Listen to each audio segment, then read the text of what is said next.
Hi, I'm Dmytro Shvets, your host at the Start Global Insights, where I interview experts from different countries about local business secrets and international expansion experience. We are back with part 2 of our mini-series on Ukrainian business culture with Maryna Starodubska. Maryna is a cross-cultural interaction consultant and an adjunct professor at the Kyiv-Mohyla Business School. She has over 20 years of experience in employee relations, culture, reputation management, and crisis communication. In the previous episode, we've already covered the foundational identity of Ukrainian business. And in this episode, we will dive deeper into the specific art of negotiating with Ukrainians.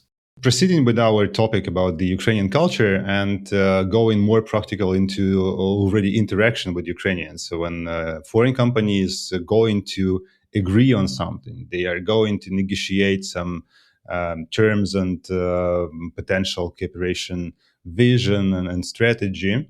I often see that the style of negotiation, the style of talking is very different to Eastern European even, and very different to Northern European or Western European. And I would like to maybe reveal today some points. Why is that? What the foreign companies should pay attention to and understand what is behind this behavior that is within this negotiation process. How do you feel about it? Great. I think that negotiations are one of the most culturally specific business dealing formats. And it can be confusing if we're not aware of how different cultures manifest in that process, because exactly the same words and actions during negotiations can be considered effective and offensive in two different cultures at the same time. True. We've recently been talking about Dutch business, and even Dutch themselves, they consider themselves sometimes being perceived as blunt, and very direct. And in the same time, Ukrainians are also considering them as direct, but not thinking that they are blunt in this case. And another thing that I just remembered, when we started to sell our services like almost 20 years ago to Nordic countries, it was enough to agree with them very strict what are the outcomes, what are the expectations, and then just to describe them into email.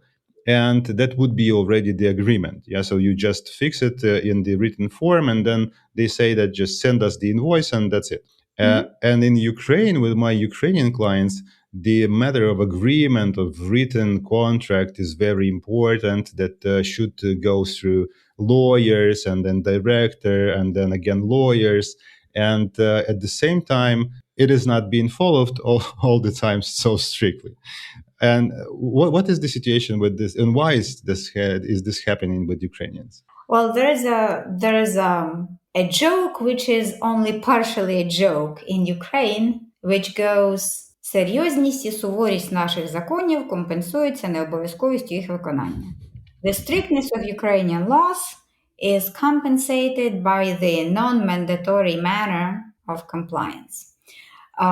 Firstly, it's important to understand that Ukraine negotiates on something called hybrid circumstances agreement.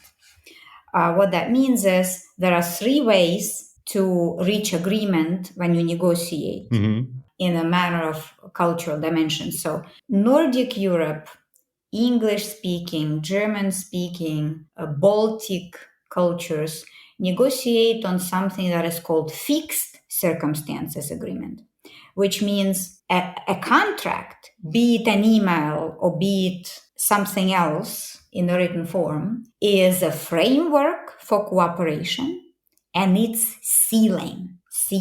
So you do what's in a contract, and no one expects you to go overboard of what's in a contract. And a contract is ironclad, which means you don't break it, you don't bend it, you do not creatively interpret it, or you can try, but that's not going to improve your relationship with your vis-a-vis. Now, there's another polar approach. It's called flexible or changing circumstances agreement. This is Latin America, Southern Europe, Africa, except South Africa, some countries in Southeast Asia. Now, that is when a contract is basically, it's about red lines which you don't cross. But inside of it, there's a lot of negotiation going on. So if you're working on flexible or changing circumstances agreement, it means you sign a contract, which is very general, and then real negotiation begins on how you're doing things. Now, there's a whole chunk of cultures, a lot of them are Eastern and Central Europe, some Asian cultures as well, are where Ukraine is, hybrid circumstances agreement. So hybrid means there's definitely respect towards the written fixation of obligations. The reason is very simple. Going to court in Ukraine is the least desirable outcome when you have a problem. Resolving things on terms of reciprocity is always more desired. But should this be impossible, the contract should be admissible in court. This is why such attention is paid to it, because there are peculiarities in how our legislation works. But if your partnership is productive, there are exceptions which can be made. There are flexible approaches which can be taken, and to some contract clauses. So this is why trust is important, because if the cooperation has been properly managed and properly established, so Ukrainian side and the foreign side had time to get acquainted, form trust, form relationship, and then sign the contract. This cooperation has a lot more chances to succeed than the cooperation where a contract was signed first without any relationship, and then some attempts to rectify that contract begin. Yeah, so this relates to what we have discussed in our previous series about the Ukrainian business culture and this trust issue. So because this is also interesting in terms of cooperating with Nordic countries, for example, they trust you up front until, in my experience, I don't know how it is in the science, but in my experience, they trust you up front with quite a good project, but then you should comply with this project. So you should meet the promises that you've made and maybe even exceed expectations. And then you are in this trust group of potential or current partners. But if you break this, so then the trust is almost impossible to get back. And in Ukraine, what I feel usually is that you are distrusted at once forever until you prove that you can be trusted, and you have this honor to be trusted. So this presumption of guiltiness exists, and does it comply also to international negotiations? So, yes. From your experience, how Ukrainians behave in this? Do they trust the outer part? Eastern Europe, to which Ukraine belongs, does not advance trust. All societies where institutions have been and continue to be dysfunctional, fully or partially, are societies where trust does not exist at the beginning of a business relationship. There's nothing to advance. If you think of trust as money, distrustful cultures have no money in the trust account when the business relationship begins. This is why the personal relationship, this is why the getting to know, this is why the kind of this resonance and getting to know your vis-a-vis people and things like that. So that some trust money is put proverbially into that trust account. Nordic Europe, some countries in Western Europe, they advance trust because they trust you from the beginning, because these are trustful societies. And you described it very, very precisely. Nordic Europe, for example, they trust their vis-a-vis upfront until vis-a-vis breaks that trust. And if they do, trust is gone. And getting it back will be very difficult, sometimes impossible. So these are just the approaches that need reconciliation. From Ukrainian side, what we must understand, if you're dealing with a trustful culture, it's a mistake to think they're naive, because this is what our business people frequently think. Oh, they're so naive. They trusted from the beginning. No, they're not. It's a test. And if you fail the test, trust is gone and there's no reconciliation.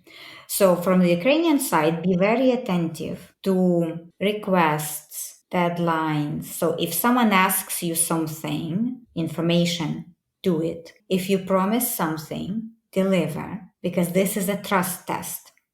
If you're a foreign vis-a-vis, consider that you're dealing with a distrustful culture. Ukrainians don't dislike you. You're just not there yet in terms of trust. You need to get there. And there are steps to do it, which your Ukrainian side will be happy to take with you. Yeah, like So tribe, to be initiated into the tribe. Yeah, so to be in this tribe and initiated by communication and building this trust through cultural exchange, yeah, or some personal information. How to do that? What is the advice to a foreign company to when they start negotiating with Ukrainians and they start agreeing on terms on clauses of the agreement? Yeah, what should they consider and do before that? Well, it's important that our foreign partners keep in mind that Ukrainians negotiate relationship first, contract second, contract out of relationship. From that stems the approach to bargaining. Ukrainians don't do problem-oriented bargaining, we do holistic bargaining. So let's say a partner from Netherlands is negotiating with a prospective partner in Ukraine. Netherlands does problem-oriented bargaining. What that means is point by point, in detail, nuanced, granular aspects of cooperation are discussed.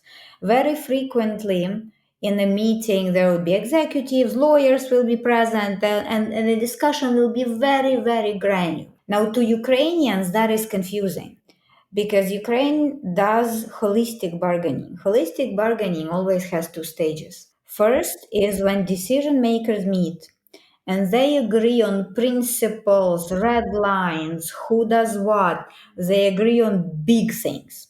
That is meeting number one. Contract or granular details are done in meeting number two by next level of managers, including lawyers. Or in different tracks, yeah, of meetings. Yeah, or in parallel tracks, but they're not done in the same meeting because trust needs to be built first.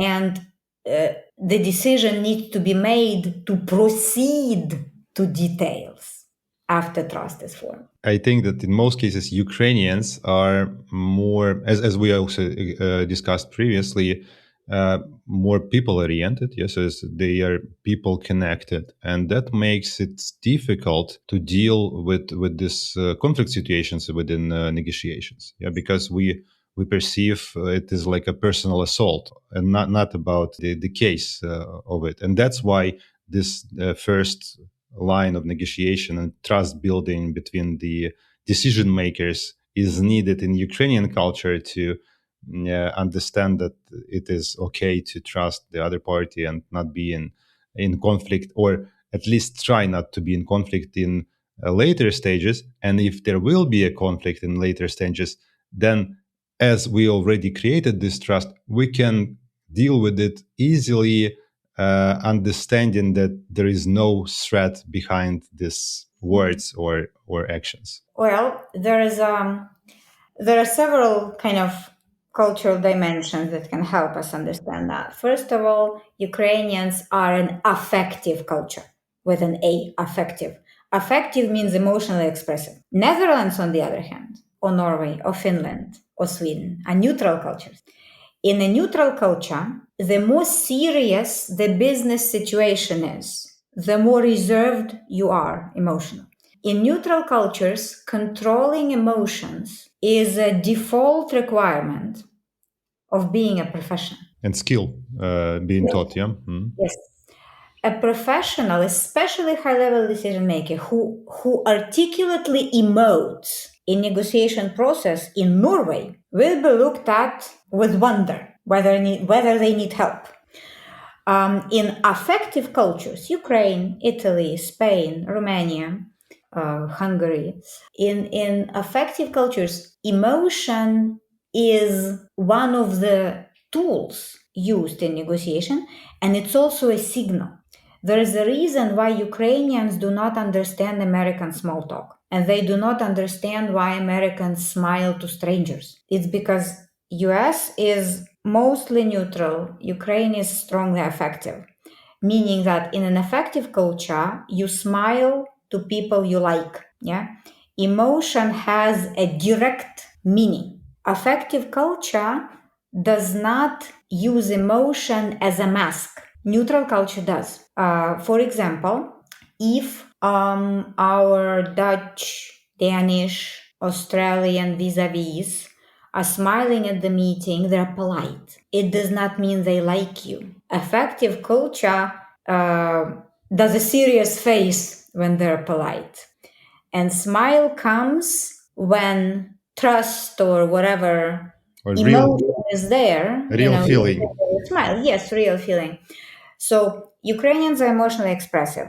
That means in negotiations, emotions will be read. So we're looking at a partner and try to gauge what that partner is thinking.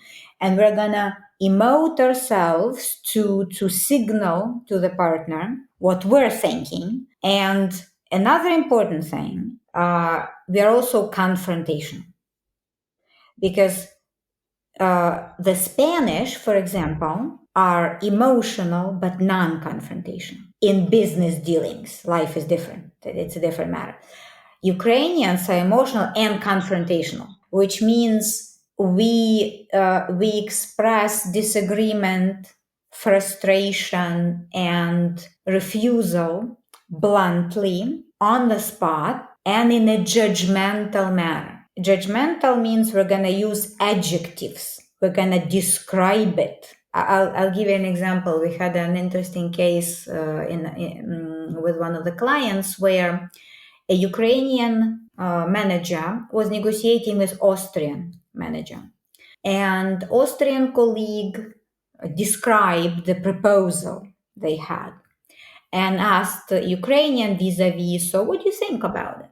And he said, Ukrainian side said, I'm not sure I like it. The Austrian side looked very surprised and they asked the following, may I ask on what grounds have you reached that conclusion?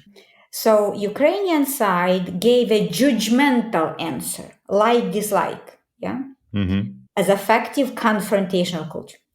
Austria, as a neutral, non-confrontational culture, expected facts and figures. You don't have to like the proposal. This is what negotiation is about.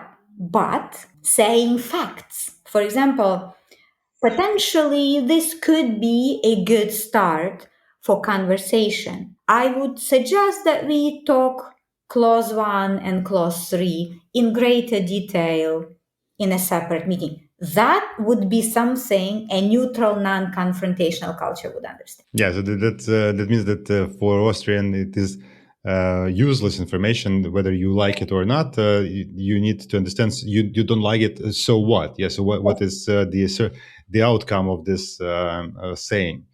I also when I teach negotiations, yes, I teach negotiations based on Harvard methodology of interest-based negotiations, and when I analyze and when I work with Ukrainian teams, in most cases they act. And I do simulations. So I do role plays, and in the simulations, the role plays, they mostly act even after hearing about the interest-based negotiation approach and that you should find interest behind the positions. They are still based on position-based negotiations. So this is my position, and I like it or I don't like it. Yeah, so that's my approach, and you can take it or my way or highway. and Yes. in very often this is not no like place to deal with or to negotiate about, and which is creating in most cases, like just 2 days ago I had the simulation with IT companies and IT salespeople were negotiating with their potential client, and they started the negotiation with the phrases that are very concrete and very useful, but the Mhm. tone of negotiation was judgmental. It's like, you don't understand that Uh-huh. we have that and that and that rules, and you don't understand that the market is changed. And, Uh-huh. and from the very beginning, they ruined the whole negotiations, because the other party, being also Ukrainian but playing not Ukrainian, they also reacted emotionally. Like, what are you talking about that I don't understand? How could you think that I do not understand? So you threatened my status. Yeah, so you showed to my other colleagues that I am not informed about that, which is also building this position based negotiation approach, which does not lead to a very efficient negotiation outcome. Yeah. Well, negotiations as a process, as a phenomenon, are viewed differently in different cultures. I'm sure that our listeners have heard phrases like win-win, win-lose, zero sum. Well, Ukraine negotiates based on zero sum or win-lose approach. Yeah. To us, we're confrontational and distrustful. To us, we're going into negotiation to prevail over the other side. To win. Yes, and accepting the other side proposal, no matter how logical, is a loss because it's not ours. Hmm.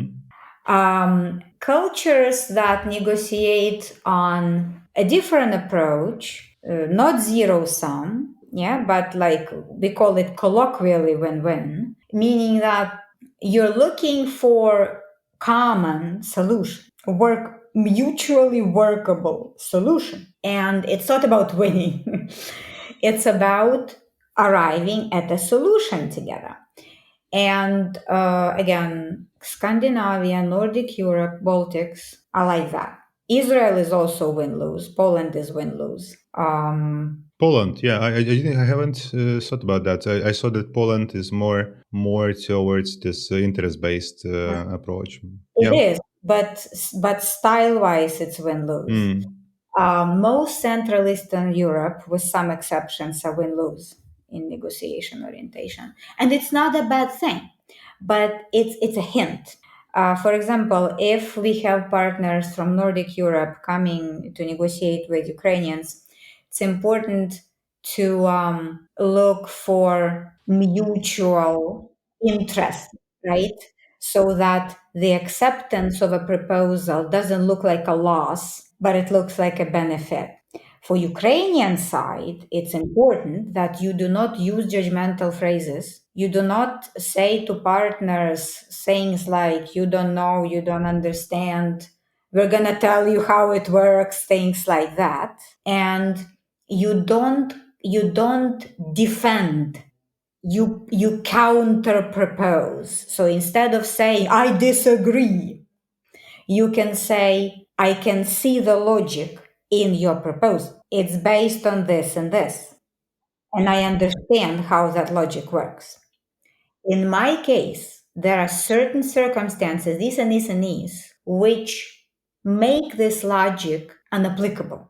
This is why, and this is why. I suggest this is a normal, good, workable disagreement, but it's not natural to Ukrainians. We don't disagree that way if given freedom. But that's the way to disagree with cultures that negotiate on win-win, not on win-lose approach. Yeah, I always thought that this is kind of an influence of the East. Actually, the post-Soviet region feels like that. Maybe because that is also the Poland is in this circle because they were under the Soviet influence for quite a long time.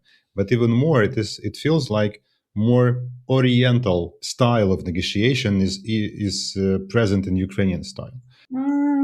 For example, this win-lose approach, and also the approach of bargaining. For example, in my case, my experience, when I deal with Swedish business or Finnish business, and I say that my services consist of this and this and this and that, and the cost is like that.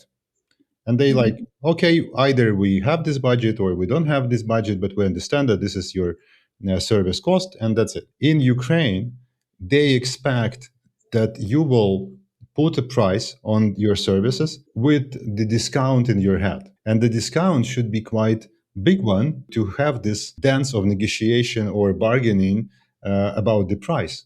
And in some cases, this is even like entertainment. This is why I perceive it like Oriental, because on Oriental bazaar or market, open market, it is a style of communication to bargain. If you do not bargain, then you don't respect the buyer or the seller. And to some extent, I feel that in Ukrainian side as well. What do you think about it? Well, we're not extremely Oriental that way, because Turkey definitely bargains a lot more than us. Israel bargains a lot tougher than we do. But in Ukraine, it's more connected with this hybrid negotiation agreement. So here's the formal conditions, but let's agree on something. And there's this exceed expectation thing. Yeah. In most Western Europe, English speaking, German speaking, Nordic cultures, Netherlands, contract is a ceiling. It's a maximum of what you're expected to deliver. In Ukraine, it's minimum. Minimum. Ukrainians consider a good service to be above what's in the formal proposal. And this is where negotiation comes in, when all the discounts. Discount is somehow perceived as a sign of loyalty or a sign of dedication. And this is something to consider, because not in all cultures it's habitual to give discounts at the beginning of business relationships. In some cases, I also hear that position that, okay, so the agreement is in place, so you should rely on some clauses of that. But if you are doubting about the promises that people are giving in Ukraine, they may be offended because you kind of offended their honor, because they feel that if they told something, they promised, then it is a matter of honor that they won't break it. And you don't need any written suggestions in the contract that they won't break the agreement that you have made with them, which may be not perceived by some foreign company, because you need to have this at least formal agreement to deal with that. Well, we actually have both. On the one hand, we are very meticulous about agreements. The lawyers, again, there is a saying in Ukrainian, "Виїсти мозок ложкою," to eat somebody's brain with a spoon. This is what a lawyer does to a lawyer when they negotiate on a contract.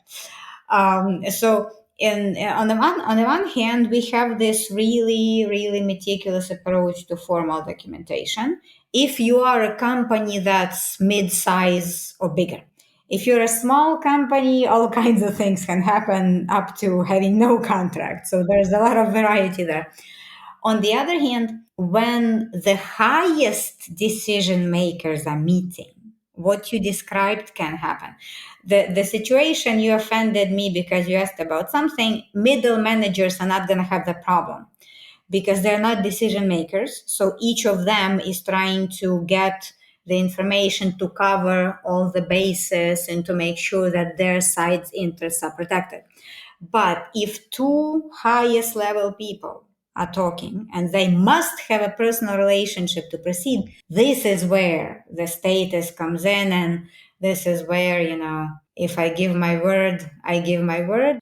Yeah, I remember we had a case with Argentinian client. They were looking for a partner in Ukraine in agricultural field, and we have kind of made a selection and due diligence and selected a very good partner for them.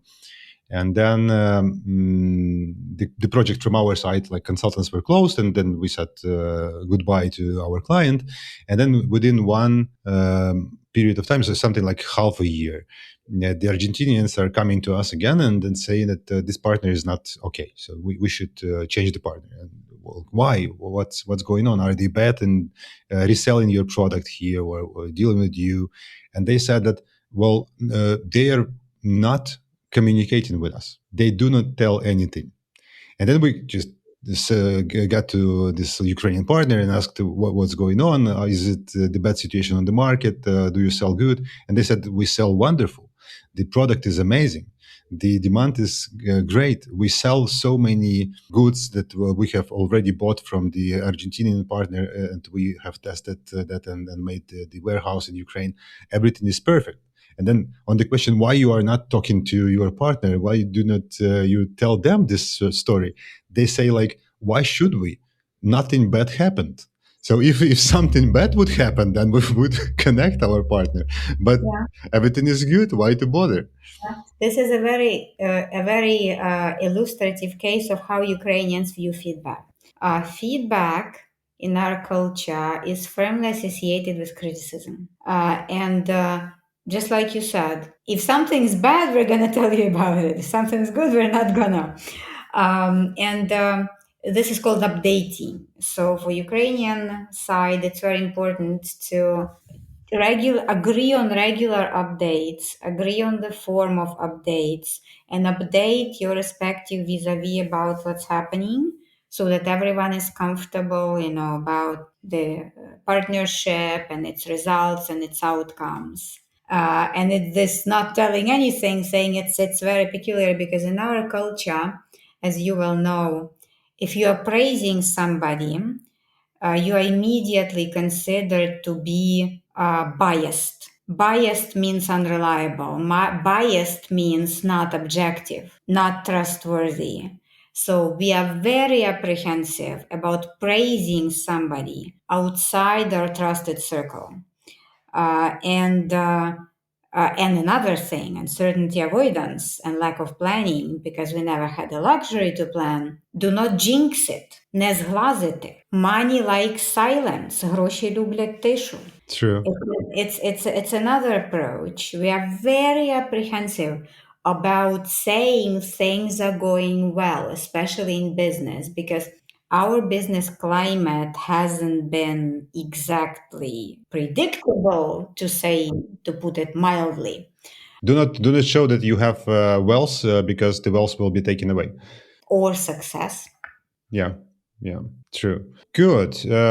One more thing I wanted to ask. We have this high sense of urgency. Yeah, so we need to do and to achieve everything now. And that's why Ukrainians are very reluctant to wait. Yes, that's the expectation, especially now during the wartime. How to behave with that? So what to consider, what to understand for the foreign company, and what to do with that. But again, because we are short-term oriented, expediency of dealings, of service provision, of everything is important because tomorrow may never come. Or God knows what's going to happen tomorrow. But if you're talking about a partnership that requires certain steps to be completed before it happens, it's important to be clear that this step takes this much time because. So we're not just silent and the other side is going bananas, what's going on. So just say this step takes 2 weeks because this and this and this and these processes are happening. We would need these documents from you and these meetings, okay? Mm-hmm. Another important thing is that we do not, it's a growth point for us Ukrainians, we frequently underestimate the importance of planning because we consider that planning is something that is set in concrete, while planning can be flexible. And especially for Nordic cultures, Baltic cultures, Netherlands, German-speaking cultures, English-speaking cultures, when no planning is happening and somebody is running somewhere saying, we're going to figure it out on the way, that is not a sign of a serious partnership. So for the Ukrainian side, it's important to dedicate time to proper, flexible, scenario-based planning. It's going to help. It's going to save you a lot of time if and when something happens. Maybe the last question then to you about the negotiation. From your experience, and I know that you have consulted many companies, what are the typical mistakes that are done by foreign companies entering Ukraine in terms of negotiating with Ukrainian partners? First of all, the decision maker part, Okay. not sending a decision maker, not learning about the country, speaking in Soviet Union stereotypes, confusing us with Russia, trying to speak Russian to Ukrainians as a default language. It's better to speak your own language and have a translator. This will be more appropriate. Or English at least. Yeah, well, partners from a non-English Yeah. speaking country, Yeah. right? It's not like a mistake, but maybe lack of consideration. Try to understand, and this is what I advise to Ukrainian side simultaneously. Try to understand where the person is coming from, why the person is acting this way. Ukrainians are not angry or aggressive; they're confrontational. There's a difference. We're not unreliable, we're distrustful. When trust is formed, we're very reliable. So just kind of try to ask open questions, read up. It's gonna ease the negotiation so much, and it's gonna shorten your time to market deadline. Okay, so to sum up, first invest in trust building activities, to create this field when you can then agree on anything, and then be transparent in this already trusted field about your expectations and your processes and how you are dealing with the contract on your side, what is the expectation that Ukrainians will deal on their side, talks through the communication rules, that you expect from them some updates, and this is normal in your culture, and then try to fix some points into legal framework, but be ready that these are quite flexible, and in the trust field you can discuss exceptions for these situations, and remember that Ukrainians are affective and emotional, so if you misunderstood something, then it is better to ask the confirming question, like, do I understand correct that you just meant something like that or not? And that will be again, if you already build the trust, that will be formal and normal to ask these questions and to clarify whether that was offensive assault or just the way that Ukrainians behave. And I think this will help you to make business with Ukrainians. Yeah, that is true. Thank you, Maryna. Thank you for this conversation and for your knowledge. Maybe a few words where people can find you. What is the best approach to contact you if they would need to get some advice from you on some other cultures or on Ukrainian culture? Well, the easiest way, you open your AI interface and you type Maryna Starodubska. That's the easiest, laziest way to do it. I'm on Facebook, I'm on LinkedIn, and I have a blog on Substack, tlfrd.substack.com. And there's a lot of materials there, and my contacts are open, Facebook, LinkedIn, AI. So whatever suits you, you can find me there. Thank you. Great. Thank you for being with us. Special thanks to all listeners who made it so far. And if you'd like this episode and you would like to get more insights on international expansion, please subscribe to the podcast so you don't miss the next episode.